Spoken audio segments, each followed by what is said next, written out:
అది ఓ భయంకరమైన కురుక్షేత్ర రణరంగం. ఓవైపు వీరులు చేసే యుద్ధం, మరోవైపు ఏరులు పారే రక్తం. జరుగుతున్న మారణ హోమంలో వినబడుతున్న చావు కేకల సాక్షిగా ఒక మొండెం లేని తల యుద్ధం మొత్తం చూస్తుంది. కురుక్షేత్ర యుద్ధానికి సాక్ష్యం ఆ తల మరెవరిదో కాదు, ఒక గొప్ప మహావీరుడు అయినటువంటి బార్బరికుడిది. బార్బరికుడు సాధారణమైన యోధుడు కాడు. తన దగ్గర ఉన్న 3 బాణాలతో ఒకే ఒక నిమిషంలో కురుక్షేత్ర యుద్ధాన్ని సైతం ముగించగల వీరుడతడు. మరి అంతటి వీరుడు యుద్ధం చేయకుండా యుద్ధం ఎందుకు చూస్తూ ఉండిపోయాడు? బార్బరికుడు కురుక్షేత్ర యుద్ధానికి ఎలా సాక్ష్యమయ్యాడు? అసలు బార్బరికుడి తల తీసి కొండపై పెట్టింది ఎవరు? ఈ బార్బరికుడి దగ్గర ఉన్న ఆ 3 ఆయుధాల కథేమిటి? ఈ బార్బరికుడు పుట్టుక వెనుక ఉన్న రహస్యమేమిటి? ఈ ప్రశ్నలన్నింటికీ సమాధానం కావాలంటే ఈ వీడియోను ఎక్కడా స్కిప్ చేయకుండా చివరి వరకు పూర్తిగా చూడండి. ఇక బార్బరికుడి కథలోకి ఎంటర్ అయితే, బార్బరికుడు ఘటోత్కచుడు మౌర్వీల కుమారుడు. ఈయన గురించి తెలుసుకునే ముందు ఇతని తండ్రి ఘటోత్కచుడు ఎవరో తెలుసుకుందాం. ఘటోత్కచుడు పాండవులలో ఒకడైన భీమసేనుని పుత్రుడు. పాండవుల వనవాస సమయంలో లక్క ఇంటిని తగలబెట్టిన తర్వాత భీముడు తన తల్లిని సోదరులను ఒక సేఫ్ ప్లేస్ కి తీసుకెళ్తాడు. అక్కడ నరవాసనను గ్రహించిన హిడింబి అనే ఒక రాక్షసి వాళ్లను తినడానికి వచ్చింది. కానీ అక్కడ ఉన్న భీముడిని చూసి మోహించి అతన్ని పెళ్లి చేసుకోవాలని అనుకుంది. ఆమె కోరిక మన్నించిన కుంతీదేవి, ధర్మరాజులు భీముడికి హిడింబితో పెళ్లి జరిపించారు.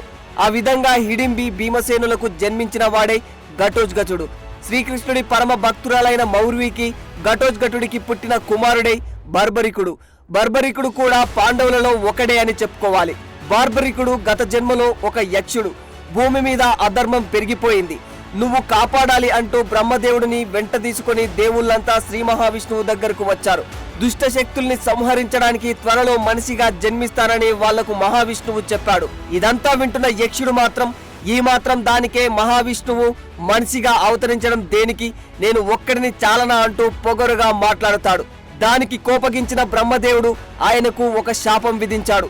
ధర్మానికి అధర్మానికి నడుమ భారీ ఘర్షణ జరగబోయే క్షణం వచ్చినప్పుడు మొట్టమొదటగా బలయ్యేది నువ్వే అని శపించాడు. ఆ శాపం కారణంగానే ఆ యక్షుడు బార్బరికుడిగా జన్మించాడు అని చెబుతూ ఉంటారు.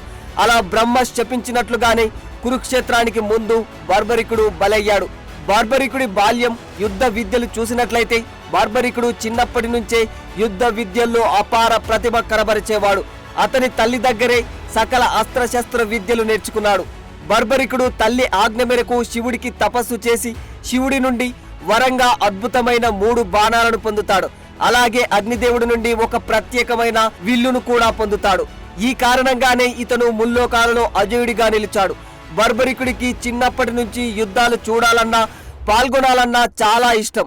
ఓ పక్క బార్బరికుడు పెరుగుతుండగానే మరో పక్క కురుక్షేత్ర యుద్ధం మొదలయ్యే సమయం ఆసన్నమవుతూ వచ్చింది. ఆ సమయంలో భరత ఖండంలోని ప్రతి వీరుడు ఏదో ఒక పక్షాన నిలబడాల్సి వచ్చింది.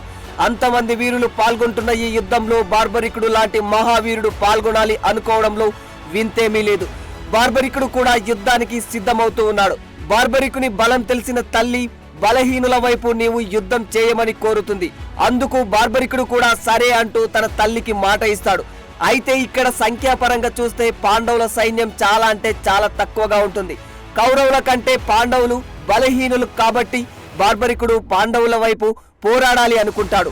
ఇది ఇలా ఉంటే యుద్ధం మొదలవ్వడానికి కొన్ని రోజుల ముందు శ్రీకృష్ణుడు కొంతమంది యోధులను పిలిచి మీరు యుద్ధాన్ని ఎన్ని రోజుల్లో ముగించగలరు అని అడుగుతాడు. అందుకుగాను ఒక్కొక్క వీరుడు ఒక్కొక్క సంఖ్యను చెబుతూ ఉంటాడు.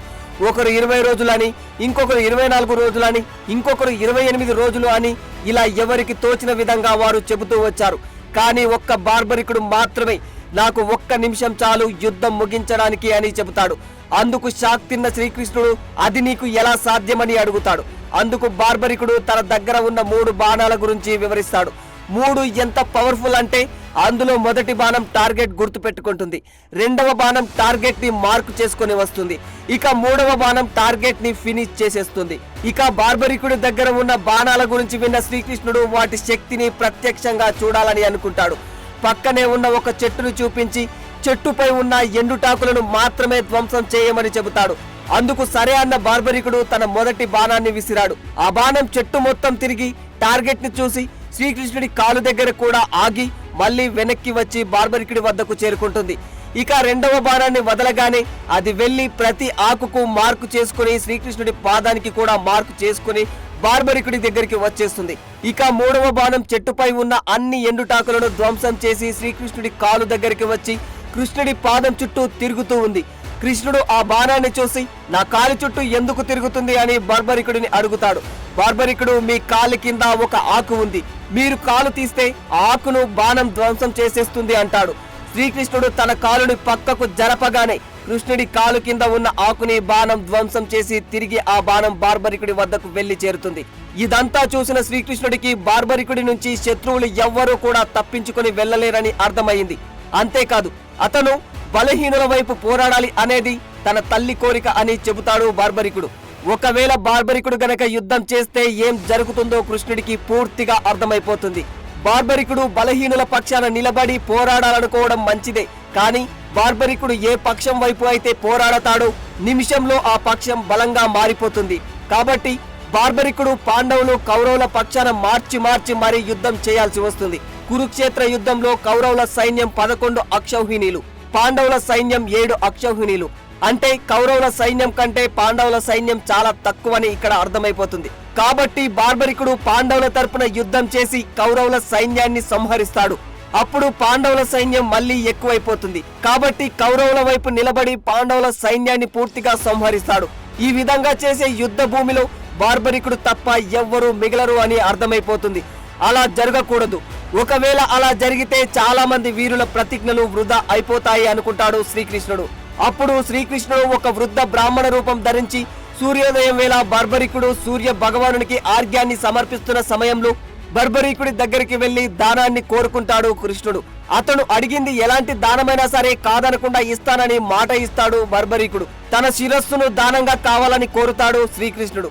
తన ముందుకు వచ్చి దానం అడుగుతుంది శ్రీకృష్ణుడే అని అర్థమైపోతుంది బార్బరికుడికి. అయితే ఈ సమయంలో తన తలనే ఎందుకు అని ప్రశ్నిస్తాడు. యుద్ధం ప్రారంభించడానికి ముందు ఒక వీరుడి తల బలి కావాల్సి ఉందని, నీకంటే మహావీరుడు ఇంకెవరు లేరు కనుక నీ తలని బలిగా ఇవ్వాలని కోరుతున్నాను అని చెబుతాడు.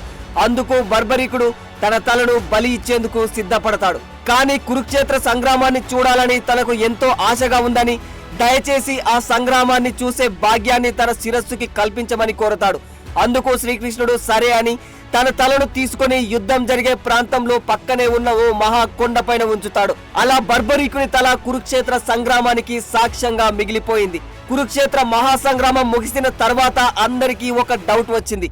ఈ యుద్ధంలో గొప్పగా యుద్ధం చేసిన వీరుడు ఎవరని, ఆ వీరుడు ఎవరో తెలుసుకోవడానికి ఆ యుద్ధానికి సాక్ష్యంగా ఉన్న బార్బరికుడి తలని అడుగుతారు.